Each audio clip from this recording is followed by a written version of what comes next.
Hey guys, welcome back to my channel. If you're new here, my name is Chris. If this is your second time on this channel, like you've watched the first video, you've watched the second video, and you're yet to subscribe to this channel, come on, you've got to subscribe so that you won't miss any of our videos. If you're a returning subscriber, thank you so much for coming back. In today's video, I'm going to be sharing with you guys what you need to know before you decide on choosing a particular university. So in this video, I'm going to be discussing how to choose a university for your studies abroad, okay? There's so many things you need to take into consideration before you decide to settle with a specific university. And I know that I have made a video about this a year or 1 year, 6 months ago, and I still get these questions a lot of time, like, which school should I choose? I want to take this school, what do you think? And I feel like I want to make this updated version so that I can be able to answer all your questions. So stay tuned, don't go away. And if you're yet to subscribe to this channel, do want to subscribe. Remember to give this video a thumbs up, drop your comments in the comment section. Let's get the video started.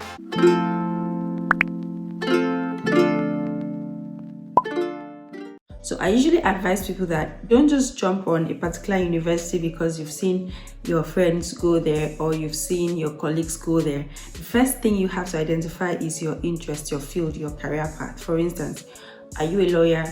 What part of law are you practicing? What is your possible career path in the future? What are you currently doing? What would you be doing in the future? So a school might be good for engineering, will not be good for law. A school might be good for art, will not be good for sciences. So for the fact that your friend is attending that school, but you guys are not in the same field, it doesn't mean that you should also attend that school, okay? Schools, especially schools in the UK, are known for specific fields. Some schools are good for certain things, others are good for others, okay?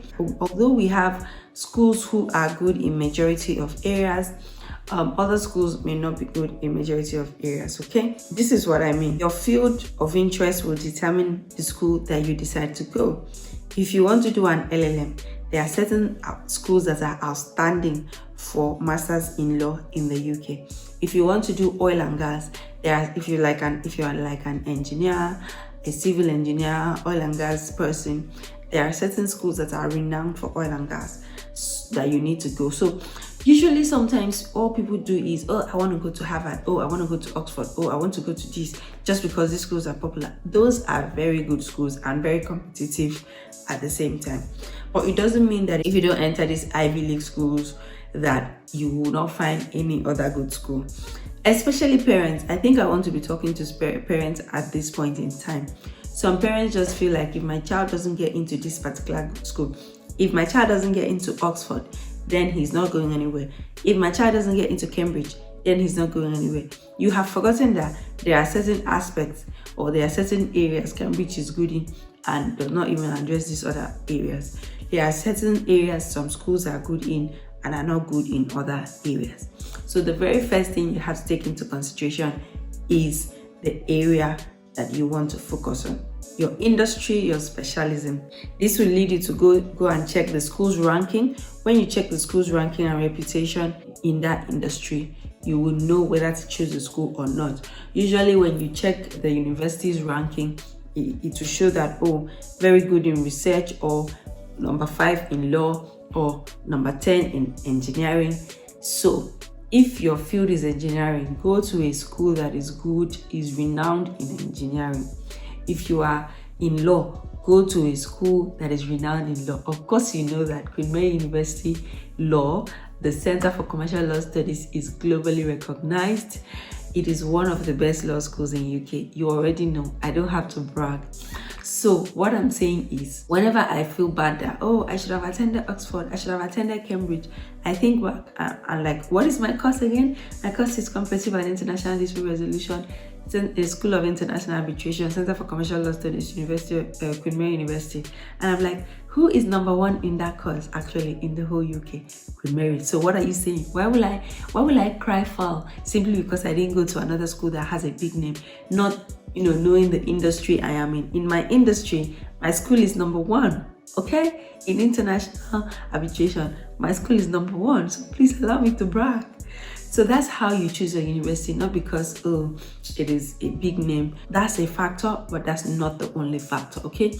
I know that University of Strathclyde, I think their engineering is very good as well. Their sciences is good. Although you may check the rankings and they are not in the top 10, top 15 schools in the UK, by the time you check the individual ranking of that school, it is good. University of Sussex is also really known for development courses, because I have a lot of colleagues who are in the field of development who are in Sussex. So these are the area specific, things that you should take into consideration, your area of interest, your possible career path, that will now inform the university that you should choose. Don't just go to Google and say top 10 universities in UK and the first 10 they give you, you apply. Have you checked your courses? Have you checked how good the professors are in your field? Are they renowned? Are they good?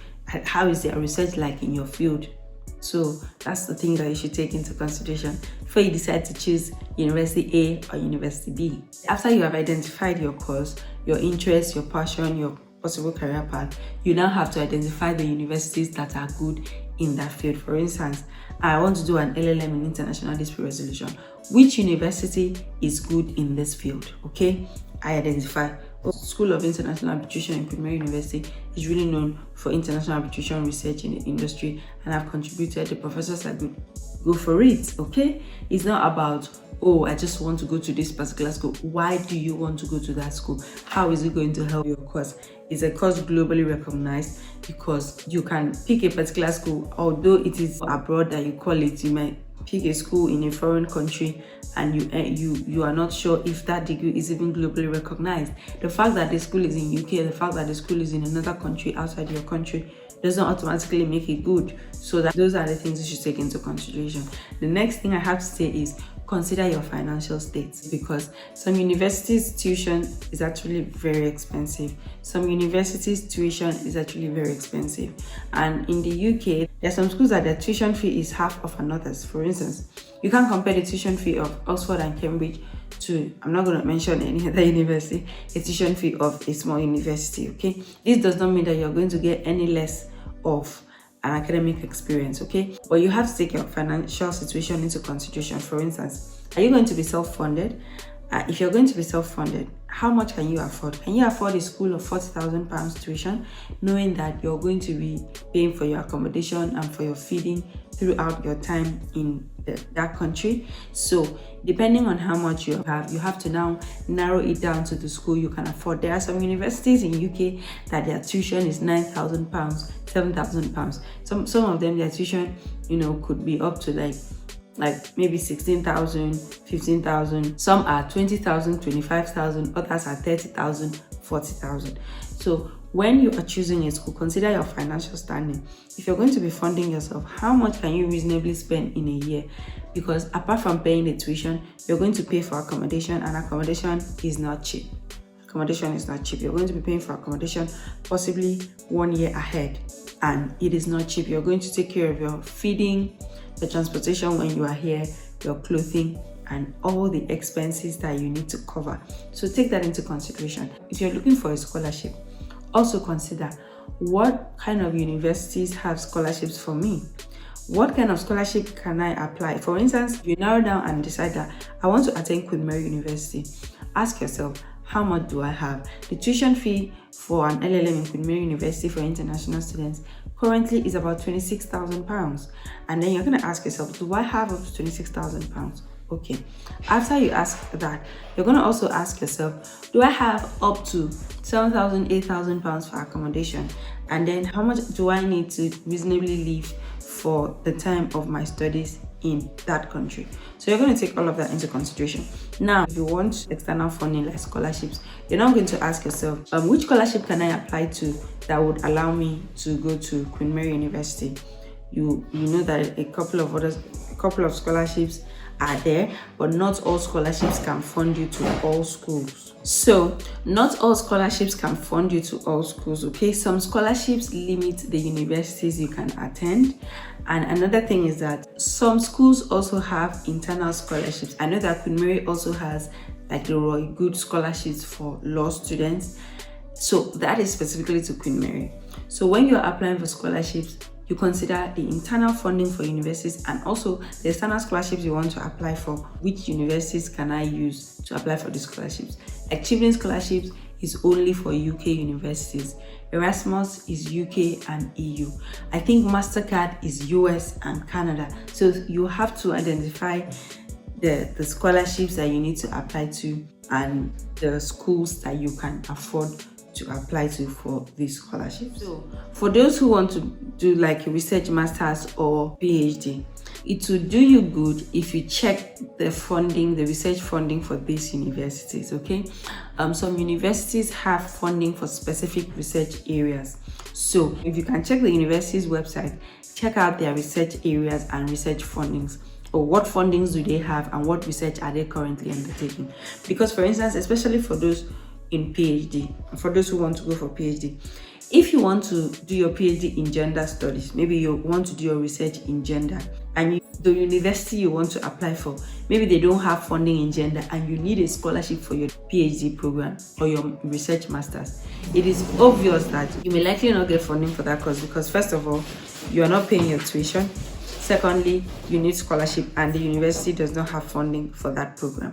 So it will do you good if you first look at the areas the university has funding for, and then when you check these areas, you can now curate your course or select a course in this area as a research master student, or find a research topic that suits this area of research. I know what I'm talking about, okay? I have a friend, I have a colleague, Shola. Shola has featured on this channel for PhD funding.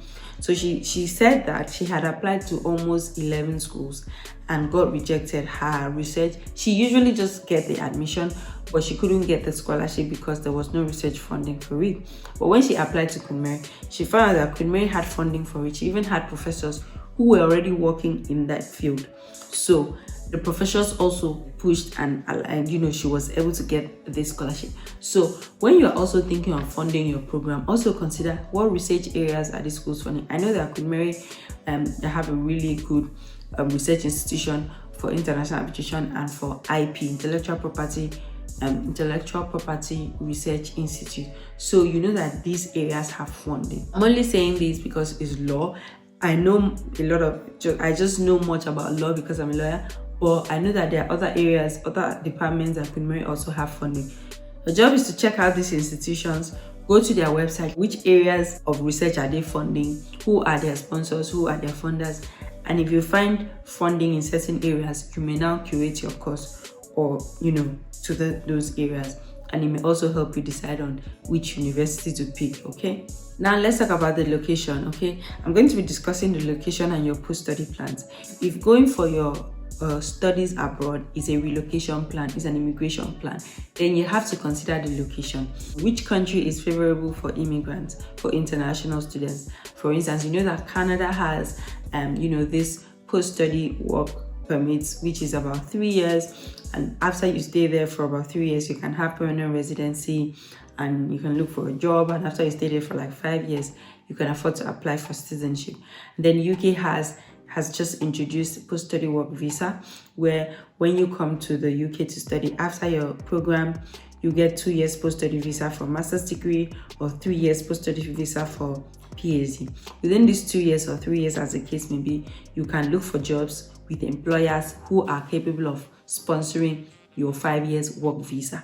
Once you get once you get an employer that can sponsor your 5 years work visa, then you know that if you work here after 5 years, you can get your indefinite leave to remain in the UK. So it depends on your immigration plan. Okay, what are your post-study plan?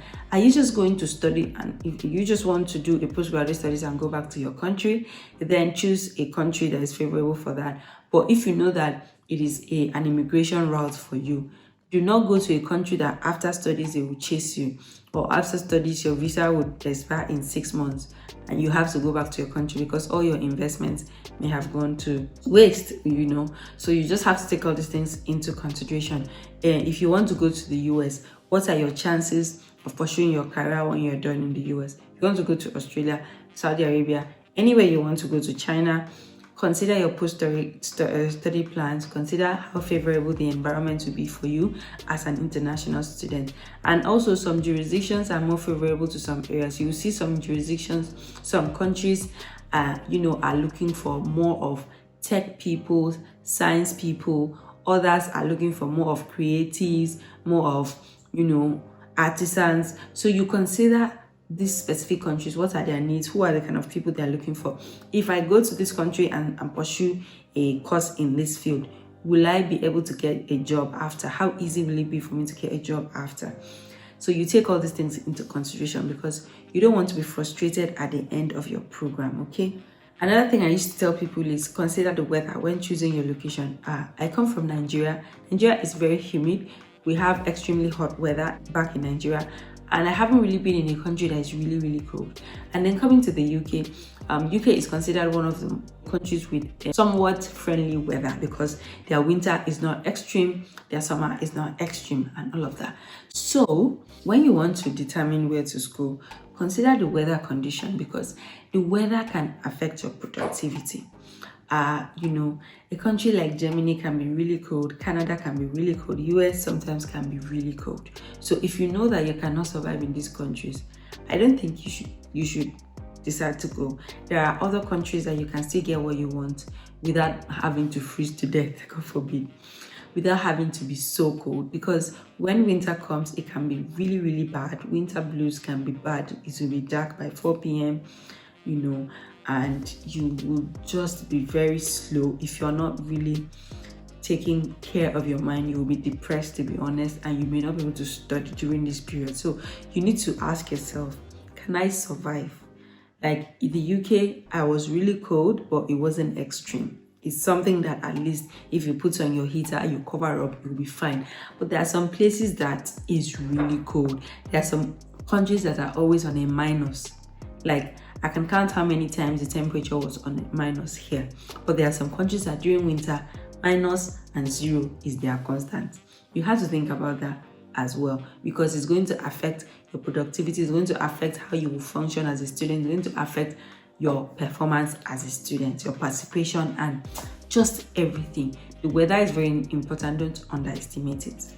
Another thing would be attitude towards international students, okay?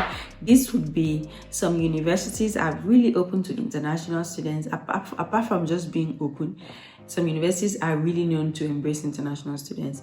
Okay, if you come to Queen Mary University of London, I'm not advertising Queen Mary University of London, and I'm not saying you should come here if you haven't made your own research, okay? But I'm just using this as an instance.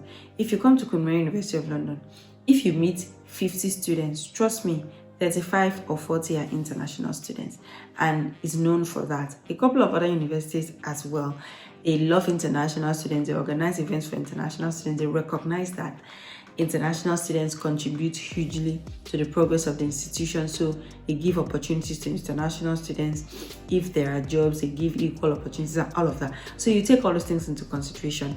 Are you going to have an enabling environment as an international student? Are they going to be discriminatory towards you as an international student? What are other international students saying about the school? What are the experiences of international students in that school? You take that into consideration, and that will help you to know whether you should choose between University A or University B. I think the last but not the least point I have to say here before I leave is, after you have taken all these things into consideration, the location, the tuition fees, your course of interest, the reputation of the school, if they are good in your area, your immigration plans, your long-term post-study plans, after you've taken all this into consideration, before you make a final move, okay, you can actually just apply to multiple schools and you have multiple admissions. Like I used to tell people, I had like 6 admissions. I had 6 admissions and I decided, and I had to make a choice. I had to make a choice on which to settle with, because you can't go to 2 schools. You have to go to one, and you need to decide which one you want to go to. So basically, you have to speak to alumni. Speak to people who have attended that school. Get feedback from people who have attended the university, the alumni, okay? Let them tell you their experiences. Let them tell you what they think. The idea that you may get from the outside is different from what you may see on the inside, and it's only someone who has attended this school that can share frankly with you, okay? I can tell you the bad things in Queen Mary. I can tell you the things I do not like about Queen Mary. if you ask me. And I can share my experience, real-time experience, without having to be biased. After all, I don't really have anything to gain by promoting Queen Mary like that. I'm just a regular student, just like every other person. So you have to ask alumni, how was your experience in this school? What are the professors like? What do you think about the professors? What do you think about the teaching method of this university? How is the grading system? Do you think you got value for your money? Have you been able to use your degree after school? Has your degree been globally recognized? This institution, is it globally recognized? These are very valuable questions you should ask yourself. How proud are the alumni? Like, is it something they are proud of? Are they happy that they ended up choosing that university at the end of the day? I am so happy I ended up choosing Queen Mary, especially because of my course. I keep saying it, my decision is because of my course. So you ask yourself, which course are you doing? Will you be proud of the fact that you chose this course in this particular university? Is it going to be able to open doors of opportunities for you? And you ask alumni, ask for feedback. All of that is going to help you into making your decision. At the end of the day, the decision is up to you to make. And just make sure you do your research, make sure you get all the necessary information, and usually do not apply to just one university. Okay, apply to more than one, apply to 2, apply to 3, because at the end of the day, you may start off saying, I want this particular university, and 6 months down the line, 4 to 6 months down the line, you change your mind and you decide to go for another university. So those are the things to take into consideration. I hope this video has been of help to you. If you have any questions, drop it in the comment section. I decided to make this video because I got a lot of questions recently about choice of university. I think another thing you should also consider is the requirement for these universities. Some schools decide that you have to write English language test. Other schools waive it for you. Some schools ask for TOEFL, in a course that other schools may not ask for. Some schools have requirements that you may not be able to meet, and you have to also take that into consideration. If you have any questions, like I said, drop it in the comment section. If this video has been of help to you, remember to give it a thumbs up. Remember to appreciate your girl in the comment section. Remember to share this channel to people that need this help, need this information, and do well to subscribe if you're yet to do so. Follow me also on social media, on Instagram at @IamKuskus. I will catch you in my next video. Bye-bye.